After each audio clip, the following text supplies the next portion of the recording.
May the Divine Guru bless you all to feel inspired and to be able to put an effort to stop yourself from consistently thinking, worrying, wondering. All these effects may stop.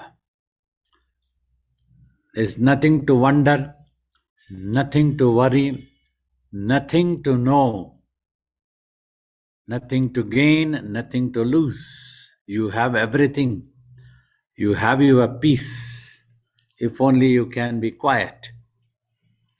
So that is the practice, that is the effect, another opportunity for you just learn to watch and nothing else. The topic today, Babaji, is beyond birth and death.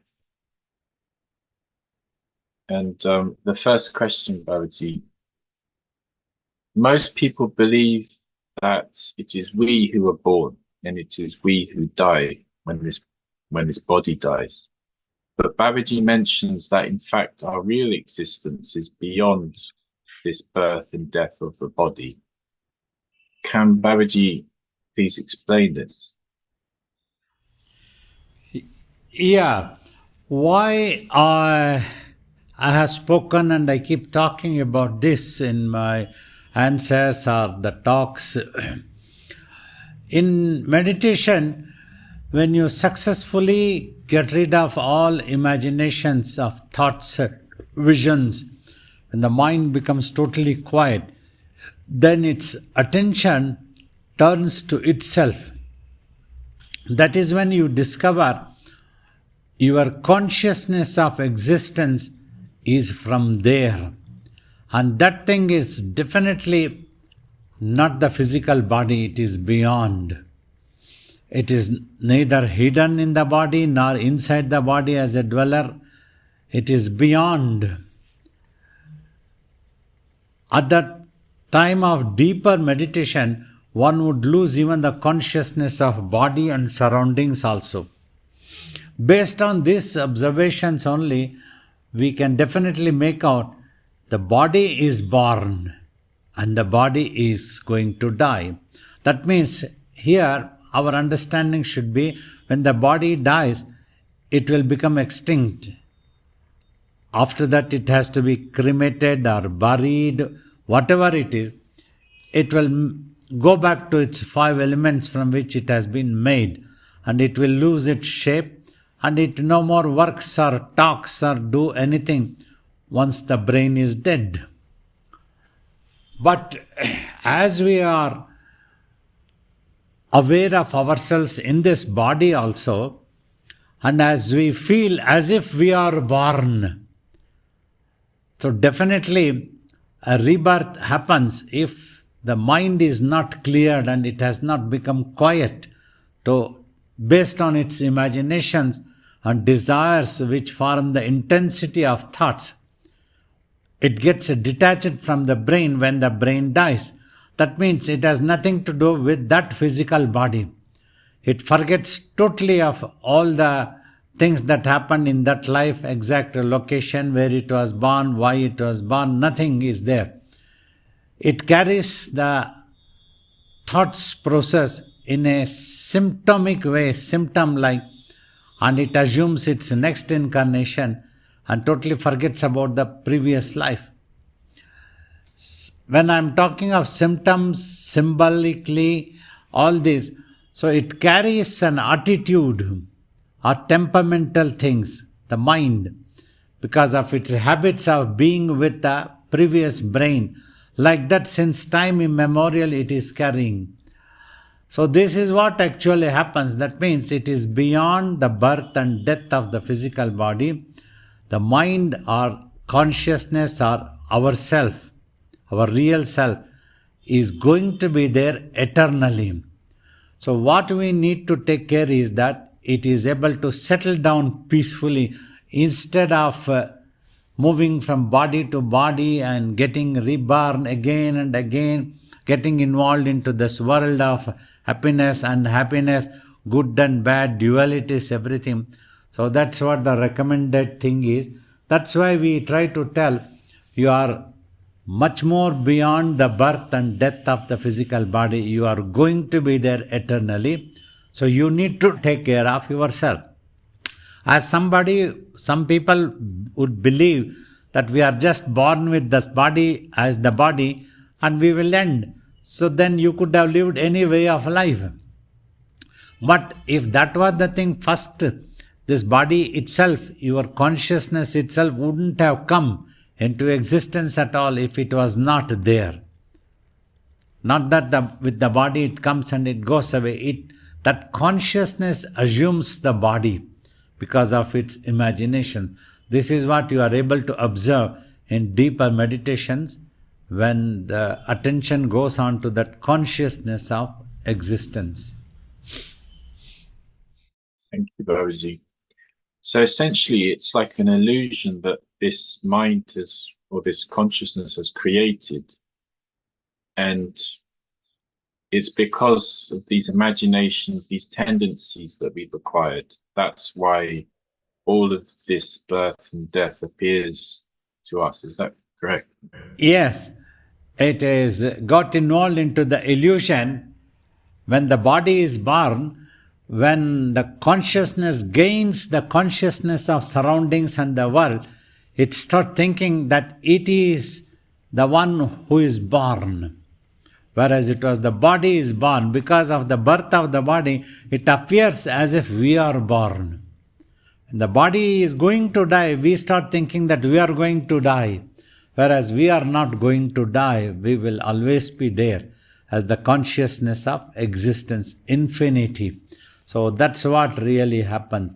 So that's what the illusion gets created.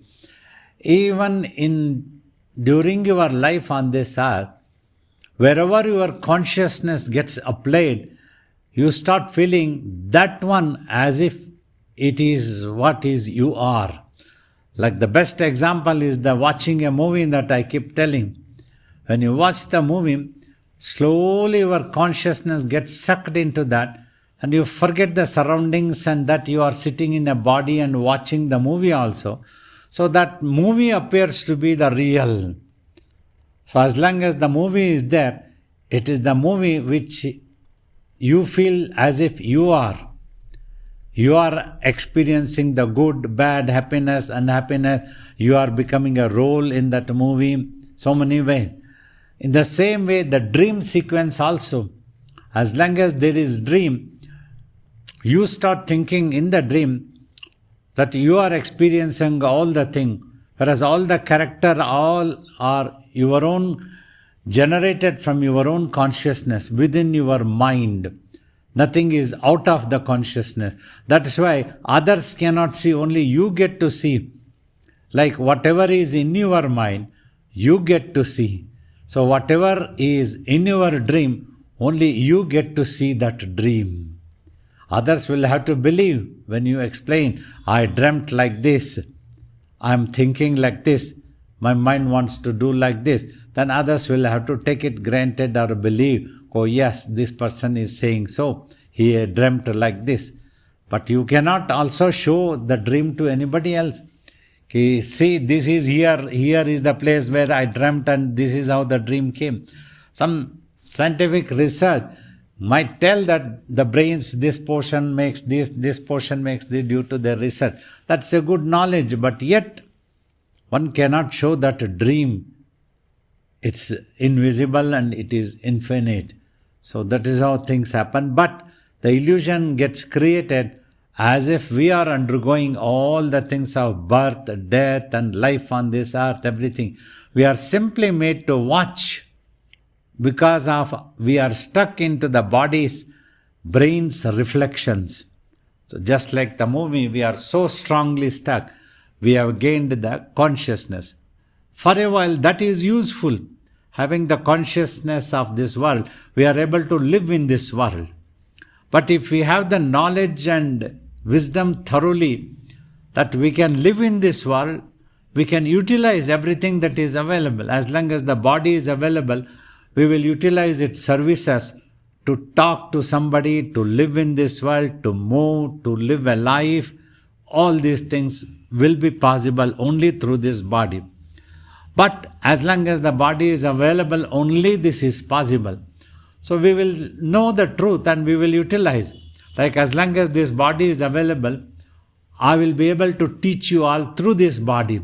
I will continue to teach. But when this body has to go, it has to go. We will have to graciously accept. So thus the knowledge would have been gained by spiritual practices and meditations when we are able to observe deeply about these truths. Thank you, Babaji. Babaji, actually, there's a question from Vetri who asked that if in this lifetime we are not able to achieve self-realization, then what happens? Does it mean that we miss Divine Guru Babaji and we have to wait for another 55,000 life cycles? Not necessarily, not like that. Things will not go. When this body is available, you must use your abilities and sincerely understand the technique and put an effort as long as the body is available, without losing faith and without getting into any confusion. Because when you lose faith and when you get confused, you will be wasting time and energies.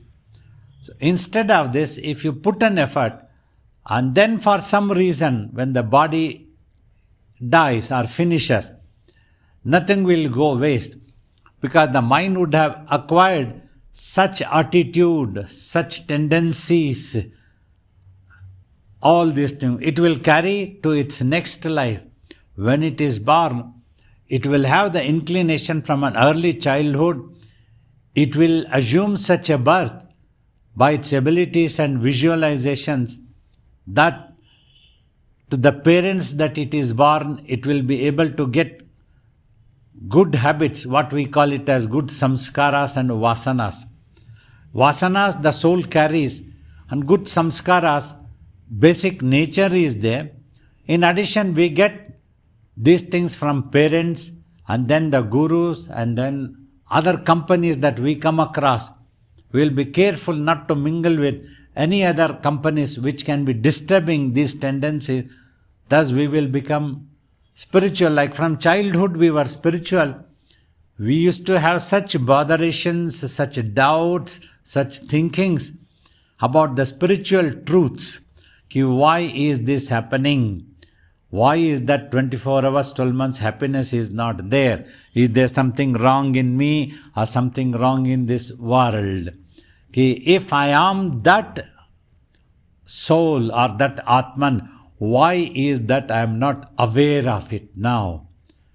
So what is it that we need to be aware of? So all these things were coming which led us towards deeper practices of spiritual teachings of some great masters who have guided us through Upanishads, through their teaching.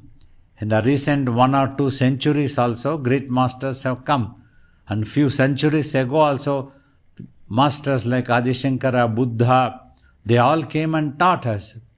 And then Ramana Maharishi, Ramakrishna Paramahansa, and many other great teachers came and have taught us. So we tried to follow them. And our own Guru Maharaj, Shiva Bala Yogi also came. He gave this technique, perfect technique. He did not talk much, but he gave this technique. This is how you have to do. He said this. If you do that, you will get everything. You will know everything. You will know about yourself. That's what he said. That's what will happen. Why he said so? Because your mind is preoccupied with its own imaginations. We repeatedly talk about this. It is now busy with its own thoughts and visions. If you just watch, that means you are slowly giving up the thinking habits. You are stopping yourself. As you stop yourself from thinking, the thoughts and visions already there in the mind as an acquired habits or a tendencies, they will all disappear. Then finish. Then you become aware of the truth of yourself. It is the mind itself is you. Actual mind is you. But now you try to know whatever is in the mind. But instead of that, you try to know what the mind is. For that, you have to become quiet. through thinking and visualizing, any analyzing, you cannot know what the mind is. Because the moment mind thinks, it imagines a form, another thing other than the mind itself. So if you become quiet, silent totally, then you come across the mind as it is, the infinite. It is there, it is not there, but consciousness of existence is there. So that is how you will come across this if you practice meditation. Thank you, Babaji. So Babaji, what is Mahasamadhi and what happens when a yogi drops the body? Now, Mahasamadhi is the ultimate truth. We keep talking and trying to understand about the mind as the combination of consciousness and energy and soul, all these things. This, if the soul or the mind is a droplet, its ultimate truth, like for example only, symbolically I am talking, don't imagine only the ocean. When we teachers talk, symbolically we might mention some names for sake of understand. Just like the ocean is to the droplet of the ocean. The divinity is to the mind. The ultimate truth is to the mind. So that's how you have to understand without getting into the misunderstanding of, oh, it is like an ocean. Oh, is it water? That means don't entertain this type of nonsense doubts. That is only told for example. Like many teachers have told many terminologies for only symbolizing examples only. That is not the truth. Not even the jyoti, not even the light. Often light, it has been symbolically tallied or mentioned as a jyoti, as a light. But it is not even the form of light. It is beyond light also. Light is one of the 5 elements, Agni. That's what we talk. Water, Vayu, all these things. But the actual self is beyond this. Just like the space is beyond 5 elements. It is not even one of the elements. Though the Akasha is said, Akasha means they have added the space, but space is hardly visualized by people. They consider that as only a void. Only other elements like the Agni, Vayu, water, these things are always visualized because that is available to see or experience at least. Like the energy is being able to experience the presence of energy. But the presence of consciousness you can experience only through your mind. That is the only gateway. Mind has to become quiet. It must become quiet so that it goes introvert and merges within itself. Introvert means one should not imagine that it is somewhere here and it has to come down like this. Nothing to do with this physical body. Within itself it goes introverted. Its attention goes to itself. It is there. So that is how you come across the truth. You have to overcome the symbolic terminologies, gestures, and try to experience the truth. Only then you will understand what it is. Otherwise, you might simply end up imagining the terminologies used as different things. Like about Kundalini, about so many things, misunderstandings are there. Energetic power, super power, this power, the serpent power. Like this, so many people have their own understanding. So that is why one important thing, without trying to define yourself in your mind, just become quiet through meditation, then you will know what it is. Of late, couple of times in talks I have told, this truth is like, there is a dialogue, a person says, you will understand, but you cannot make others understand. So it's like that, self-realization when you go for that. So you have to go for that. You have to have faith. So Babaji, it's not enough to kind of be tired of all the physical suffering in the world and seeing one's loved ones dying and thinking, right, I don't want to be reborn anymore. That's not enough, is it, Babaji? We have to actually stop identifying ourselves. Identifying. You need to become restless till you don't realize, you don't become aware of the truth. You don't stop your mind. Every day, every moment, you need to become restless. The day that happens, then you will go for that. That is how great masters achieved self-realization when they became restless. Like Buddha, Bhagavan Buddha as Prince Siddhartha, he was going in a chariot outside his fort. Then he saw a dead body, he saw an old person, an ill person. He became restless then. Why should we become old? Why should we die? What is the secret? Who are we then? He became and he gave up everything. We don't advocate giving up everything, because this is not the times properly. Simply by giving up things one won't achieve. One adopting such methods and doing such sadhana is what will take you there. You can be a householder, you can be a prince, you can have your palace, you can have your kingdom, anything. No problem. Anything that you have adopted a way of life. But simply every day take out time, sit for that, put an effort so that you simply stop the mind. That means you simply watch and you will not do anything. Practice that point. That is the true meditation. Until then, meditation will not happen or come. Don't get involved into visions and thrills and all these things of action thriller type of movies. We don't need that while meditating. What we need is, we just have to watch. Then the greatest wonder of actual action thriller will follow in the end. That is, you yourself is the greatest wonder I have told.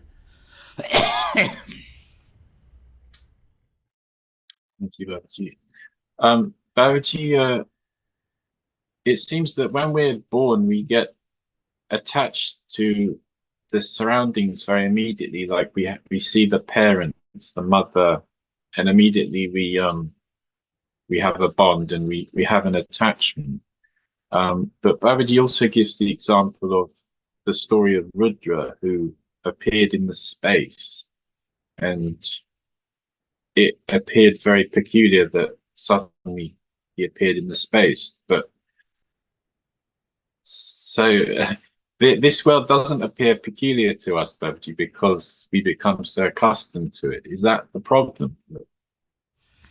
Yeah, that's what I try to tell. One thing, say if you had been made to appear in the space suddenly, then you would have definitely wondered, how did you come into existence? How did I come into existence like this in the body?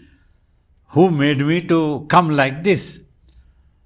But because the illusion has happened in this world, generation after generation, because of parents, children are born.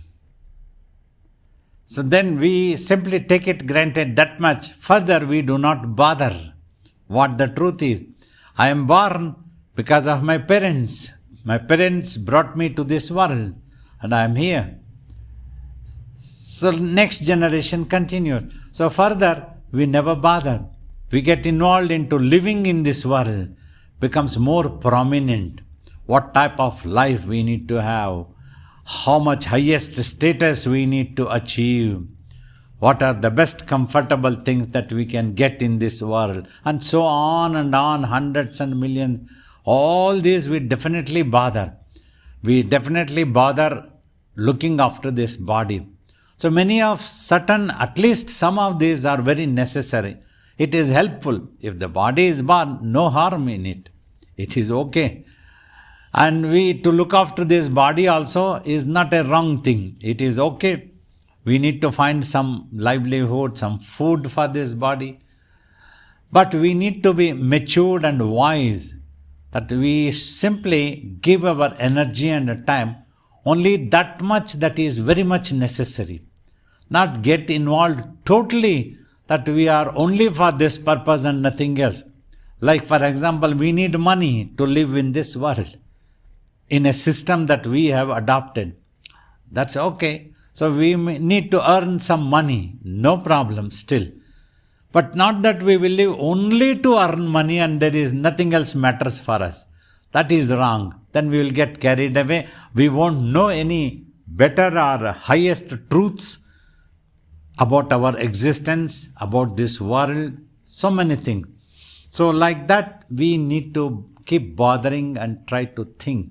That's what we miss in this world, and we never bother. As I told, instead of this, if God had made you simply appear in the space, that's what the divine would have thought probably. Like Rudra appeared and he started shouting, and then the technique came to him from the space and he went into samadhi. It didn't happen. So then go, no, this is not proper. We need to create some illusion. Let them think that they are born because of their parents. And they started thinking, we are born because of our parents. So like this, the mind has come out. So when that divinity, actual divinity, what is recognized as Parabrahma, does not think, has not imagined anything, has not created anything. It is in total stillness. That total stillness is what is known as Maha Samadhi. Maha is the supreme, highest. Samadhi is the stillness. It is simply still. And Vasistha uses another language. It simply exists in itself as it is. It doesn't take shape of anything. It doesn't become anything else. It is just there. So that is what the actual self is. But for this, like the stories that have been told by Swamiji used to tell me, I have heard him talking. The first supreme consciousness, bigger, higher consciousness arose to create. They created but did not get involved with the creation. They protected that creation with illusion but did not get involved with that illusion. So thus, these trinities, Brahma, Vishnu, Shiva concepts are recognized as divine personalities. But the Parabrahma is the ultimate, beyond these things. That's what Parabrahma word is used, or Tattva word has been used by ancient sages. That simply, that is the nearest imagination, nearest clue one could give. That's the beauty that they have used that one. That is what is in Mahasamadhi. So now when a person is considered as a yogi, when he does tapas. Tapas means he burnt out all habits of the mind. All tendencies are all burnt out, finished, once for all. No tendencies are there. Neither good is there, nor bad is there, neither happiness is there, nor unhappiness is there. It is supremely peaceful. Because people understand only the terminologies of this world. If we tell it is neither happiness nor unhappiness of this world, we add the happiness of this world, the happiness that is found in this world. That's what I'm talking. If you say that state is neither happiness or unhappiness of this world, that doesn't mean that you are not going to have any happiness or peace at all. It is supremely peaceful, beyond the imagination of this world or the worldly people. You cannot imagine what type of peace that is till you do not experience. So that is recognized with the word of Mahasamadhi by ancient teachers. A yogi, when he simply waits, that means we have also told the future has been stopped because there is no desire. Mind's visualization has stopped. That is the technical thing. Mind doesn't visualize anything of any future. It doesn't need anything. But whatever it had visualized previously, that will go on for some time. Like the best example, Ramana Maharishi says, you stop the electric fan, ceiling fan, and it will, for some time it will keep moving. till it comes to a complete halt. Like that, the body goes for a yogi for some more time. So that time is utilized by the ordainment of the divinity to teach that ultimate truth, to talk about that ultimate truth, to answer about that ultimate truth. This ultimate truth knowledge you cannot get anywhere else. Even if you become emperor of the entire world, you cannot get this. You become the president of all countries altogether, also you cannot get this knowledge and this wisdom. A master who would have achieved this only can give this, can talk about this. So that's how our great master Shiva Bala Yogi, he gave this amazing technique. He wanted people to do. If people did not do, they went on doing something else. It was not his fault. He said, you do this, you meditate and know yourself. Sit down, meditate and know yourself. Take out some time, take out 1 hour in a day. If you can take out 2 hours, if you can take out 4 hours, whatever possible. But in all that time, just try to watch only and don't keep thinking.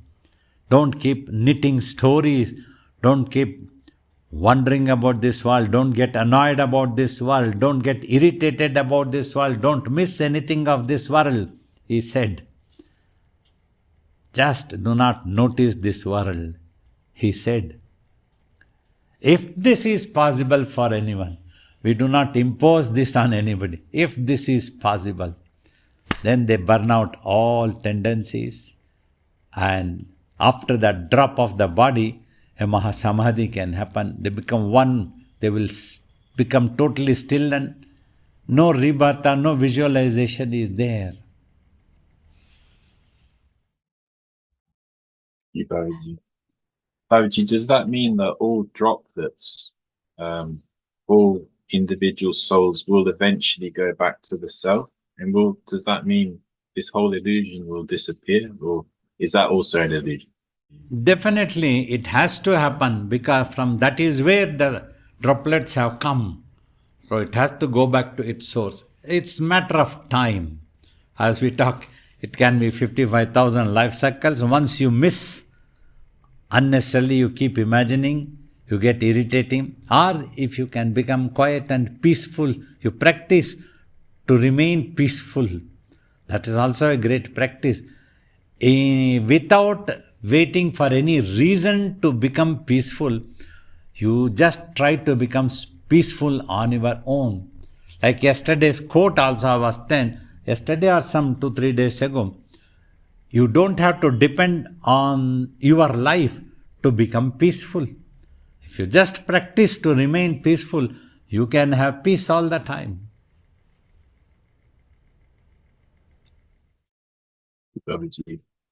Babaji, just final question, if that's okay. It's from Bruce.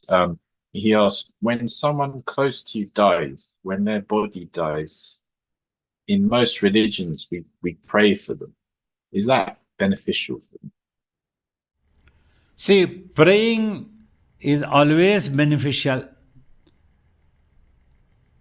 Prayer for the person who is praying will be beneficial to cool down that person's mind and to purify that person's mind. So thus it can get in touch with the divinity. So thus it might be praying for the departed soul also in a positive way, somewhere that can affect, that can be beneficial. Though there may not be a conclusive answer, this is my opinion. So prayers are always recommended. At least instead of gossiping with a dead body or simply crying and wasting our energy, instead if we pray to the divine is much better exercise. Thank you, Babaji. Namaste, Babaji. You were talking about the chakras and kundalini, etc., all being myths. Are you saying that because we are because it's just an imagination. Our very Ah, existence in life is an imagination, and therefore, whatever we do in this life is like not real, but real in the sense that we are dreaming and we want everything to be nice and we want to be positive. So, does it mean that we are manifesting our lives through our imagination and the energy we hold in our minds? yeah, that is true. But But one important thing, I will again come back to you, ask you question. Another important thing when I was trying to explain, not that I told that the Kundalini or any such thing is a myth. Understanding about the Kundalini is myth. I told that ancient teachers used certain terminologies. Terminologies means, in other words, defining that was the nearest imagined clue that they could give. Because the ultimate truth is beyond all terminologies. So that's why they used. But that terminology has been misunderstood by many people, thinking to be different. Like the serpent power, Kundalini is considered as a serpent. But a teacher would have used it symbolically, it rises like a serpent. Rising like a serpent and a serpent rising, the two are totally different. So that's what I was trying to tell. Now you can go further for your questions. yeah, so I was saying that is it simply part of our imagination? Does experiencing samadhi make us get detached from anything we perceive in the world and stop imagining? Exactly. Yes. So, but with our meditations of 1 hour or 2 hours or whatever, is it like today when I was meditating, I just felt like I went into silence and then there was no texture to it. But I don't know whether that is samadhi. But when it was time to open the eyes, I felt like I was descending back into the body. I slowly became aware of my body. And that I found very, I don't know what to make out of it. It is a good experience. What we can tell is it's like a glimpse. So when you practice more, it should effortlessly, naturally be in that state, the consciousness. So that is when we can call it a samadhi occurred. So that's what it is. More practice is needed, but what experience came is very good. That means the mind had become very concentrated and is sincerely trying to give up all imaginations. So you continue, it will be beneficial for you. So it's like just a glimpse of samadhi. Yes. May not be even samadhi, but it's just a glimpse of what it can. Yes, what it can be. So once you experience, but is it enough to just be in samadhi for an hour per day and still benefit? Yes, it is possible. That's why we tell ki Swamiji used to tell, if for 1 hour when you are able to remain totally quiet, the mind doesn't imagine anything. That is the real meditation he used to tell. That means in that 1 hour, it was samadhi. So if that is one day when you achieve that one, that can give you a lot of things. Does it transform the personality or what is the effect? Does it have some kind of a Definitely. If such a thing happens, that transform, the person gives up selfishness, narrow-mindedness, will always try to see larger cause. Just like a mother will see herself in all her children, in that way we try to see ourselves every way. If such a transformation has not happened, that means that person has not meditated properly. So going into samadhi does have an effect on you. That you can, maybe other people can say that you are different, or you yourself may say, I'm not the same anymore. I don't feel. Your thinking, your understanding, your tendencies, everything would have changed about this world, about the surroundings. It's an lose all our prejudices and judgments, and we lose exactly. that. Definitely. Okay. Okay. Thank you. Maharajji, pranam. First of all, Happy New Year, Maharajji. My question is about, one's mind during the meditation. Like today's in session itself, when I was meditating, mind in itself started to converse within itself. When I focus specifically, so mind in itself start conversing. So when I focus, it's quite distracting for me, not in the mind itself. So how we can how we can ask our mind to stop just conversing, so we can only just focus itself. Yeah, exactly. Mind converses only with itself always. That's how it becomes a chatterbox. That is why this technique in meditation is taught. You just watch.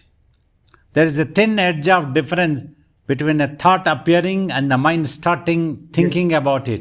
At that time, if you apply willpower and just watch, means do not bother whether that thought is a good thought or a bad thought or what it is not, anything. You just watch. Then it will give up. Then the thoughts will all disappear. The conversation also stops. You will realize it is you who has to become quiet. The day that the mind understands, it will become quiet one day. Continue and keep practicing. Maharajji, can we just tell our mind to just shut up and let me focus itself? Can we do that? Once or twice you can do. You should not pick up a habit, because the more you tell, you will create more such thoughts and you will feel irritated and you will get involved. The mind will be running. The most infinite thing is the mind. You cannot catch hold with a scolding. Just once you tell, if you can just shut up and you also keep quiet, then it will be quiet. That's what has to happen. Try not to get involved with too much of scoldings. Instead, just watch. Be cool down, at peace. That will be helpful. Thank you, Maharaj. Thank you. Take care. Maharaj. Yes, Pranam Babaji. Babaji, I want to know, Babaji often quotes Swamiji's telling from scriptures, stories or quotations from scriptures. So when and how does Swamiji come to know of scriptures? Because he was meditating and then I want You to see, know. when I asked Swamiji, he scolded me. I am telling you what to do, and why do you want to know whether I read or I got it anywhere? It's not your business. You just mind your business. Sit down and meditate. That's how he used to scold. So I simply meditated. He gave the technique. He used to tell. Nobody knows from where it came to him. He did such great tapas and such wonderful knowledge, such stories, everything he told. He used to interpret in his own way. Any story when I tell, some people's imagination or impressions when they read the actual book might be different. But the same thing he would have told me in a different way. Different way telling like a Upanishad, like a teaching, like a tattva he used to tell. So we have to simply follow that tattva and just practice meditation is more important. You can never know from where it came actually to him. Okay, that means even Babaji doesn't know from where Swamiji came to know of all this knowledge. Yes. All this Yes, scriptures. yeah. Okay. Yes. I'm just curious, the animal kingdom, they are all thought forms. I mean, these are the souls that decided to learn lessons by becoming a horse or a dog or a buck. That's what I'm curious about. They also have their own minds in a different way. Depending on the brain that is available in the body, they will have the consciousness, but not a well-developed brain that they can discriminate, think or anything. When the body urges come, they feel that and act upon that based on that one.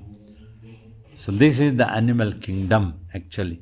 That's why humans always have an edge over all other creatures. So human life is considered a rarest of a rare gem. You should bother about your own consciousness Otherwise, in the next life, you might become an animal again. You have to be careful, right? Okay. Babaji, I just want to know what will we experience during our last breath of life, Babaji? That last breath of life only you will experience. What else? And afterwards, you would lose the consciousness totally. You will become unconscious of this world, this body, surroundings, everything.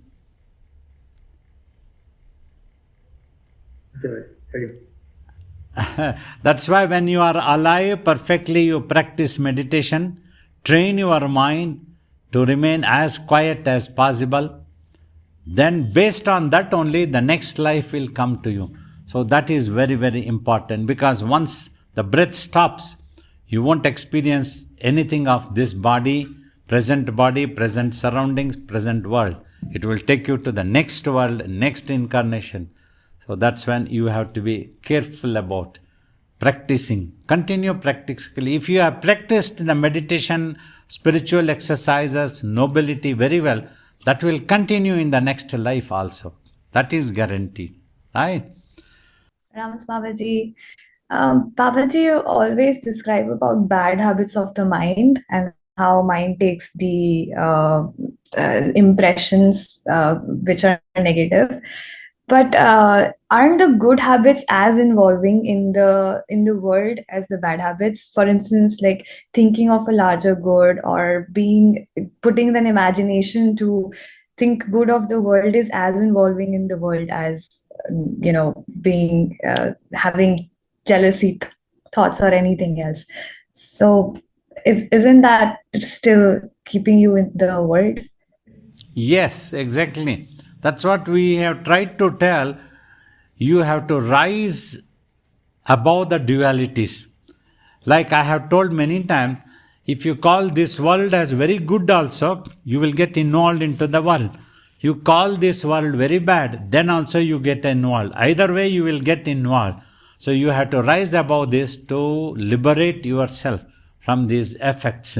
That is why in meditation, important is to achieve silence, means you get rid of both good and bad, all thoughts, all visions. Then only the truth is revealed, truth about your real self or divinity or ultimate truth.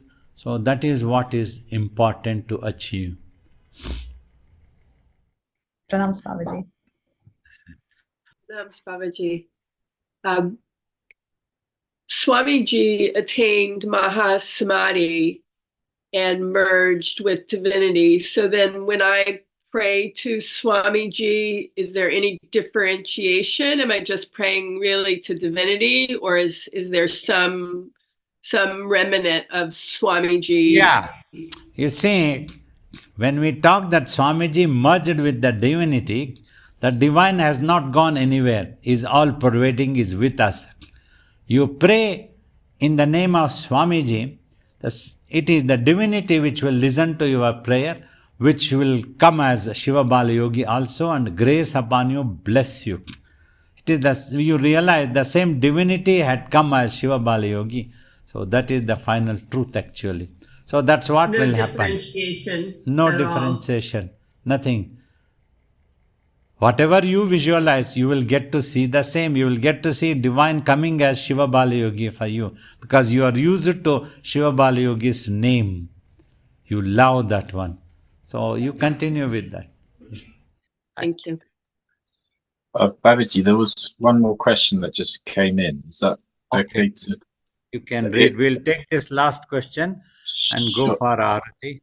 So from Suchitana, and she asked what the inherent meaning of the dance of Shiva with the dead body of Uma on his shoulder, what the meaning of that is. It is the things like energetic forces when goes out of control in this world, earthquakes, the tsunamis, that type happens. So that means that is what the Tandava is. If the consciousness also gets involved, then it loses control over supreme peace. So that needs to be stopped. That stopping is what is the practice of meditation. So that is how this thing concept has been told. Energy comes, it goes into a berserk dancing, means a tsunami comes. So it will simply, vast destructions happen. Means it is the withdrawal back to the self. That's what will happen. That's how it happens. For us, innocent lives might be lost and many people might get trapped. All these things do happen. That concept has been explained. The energy is going out of the consciousness. The consciousness and energy need to be together. That's why the prayer of Shiva Parvati wedding ceremonies are also celebrated. Praying, may the energy be with the consciousness, the supreme peace may prevail upon the creation. With that prayer only, this ceremony is celebrated.